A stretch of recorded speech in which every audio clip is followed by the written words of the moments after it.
कुंभ में किन्नर अखाड़े के दुर्लभ दर्शन, जिसे देख आपके रोंगटे खड़े हो जाएंगे। कहा जाता है कि जो भी इस पवित्र शाही स्नान के दर्शन करता है वह अपने सभी पापों से मुक्त होकर मोक्ष को प्राप्त करता है। महाकुंभ 2025 का पावन अवसर और मकर संक्रांति का शुभ दिन, जब आस्था की गूंज संगम तट पर हर ओर गूंज रही थी। इसी बीच एक नजारा जिसने हर किसी को रोमांचित कर दिया, वह था किन्नर अखाड़े का भव्य अमृत स्नान। जैसे ही किन्नर अखाड़े के संत शाही रथों और बग्घियों पर सवार होकर संगम स्नान के लिए निकले, श्रद्धालुओं का सैलाब उमड़ पड़ा। रास्तों के दोनों ओर भक्तों की भारी भीड़ लगी थी, जो उनकी एक झलक पाने के लिए बेताब नजर आ रही थी। जयकारों की आवाज से पूरा इलाका गूंज उठा और भक्त उनके चरण स्पर्श करने के लिए उमड़ पड़े। महाकुंभ में पहली बार किन्नर अखाड़े ने जूना अखाड़े के साथ अमृत स्नान में हिस्सा लिया। आचार्य महामंडलेश्वर, लक्ष्मी नारायण त्रिपाठी बोस की अगुवाई में अखाड़े के संत हर हर महादेव के जय घोष के साथ आगे बढ़े। उनके साथ महामंडलेश्वर और अन्य संतगण भी थे, जिनके हाथों में पारंपरिक शस्त्र थे। जैसे ही रथ संगम के तट की ओर बढ़े, वहां खड़े भक्तों ने पुष्प वर्षा कर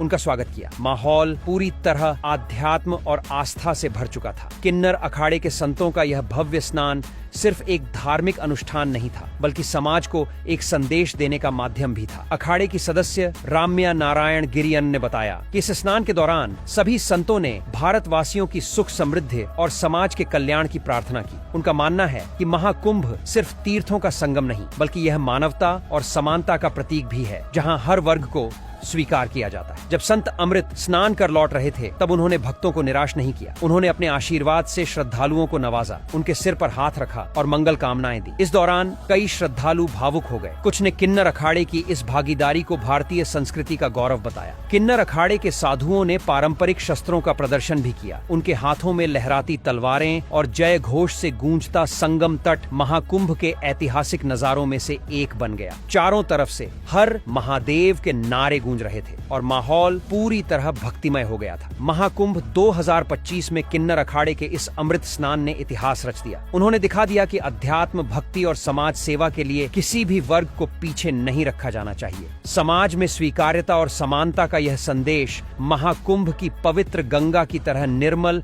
और पावन था। स्नान के बाद किन्नर अखाड़े के संतों ने संगम किनारे एक विशेष अनुष्ठान किया, जिसमें समाज कल्याण और मानवता की उन्नति के लिए प्रार्थनाएं की गईं। भक्तों की भीड़ लगातार उनका आशीर्वाद पाने के लिए उमड़ रही थी। आचार्य महामंडलेश्वर लक्ष्मी नारायण त्रिपाठी ने श्रद्धालुओं को संबोधित करते हुए कहा कि महाकुंभ सिर्फ एक धार्मिक आयोजन नहीं, बल्कि समरसता, समानता और स्वीकार्यता का प्रतीक है। उन्होंने समाज में किन्नरों के अधिकारों और उनकी आध्यात्मिक भूमिका को मजबूत करने की अपील भी की। इसके बाद किन्नर अखाड़े के संतों ने संगम तट पर स्थित विभिन्न मंदिरों में पूजा अर्चना की और वहां मौजूद साधु संतों से आशीर्वाद लिया। संतों के अमृत स्नान के दृश्य को कैद करने के लिए कई भक्त और मीडिया कर्मी जुटे रहे, जिससे यह क्षण महाकुंभ के इतिहास में अमर हो गया।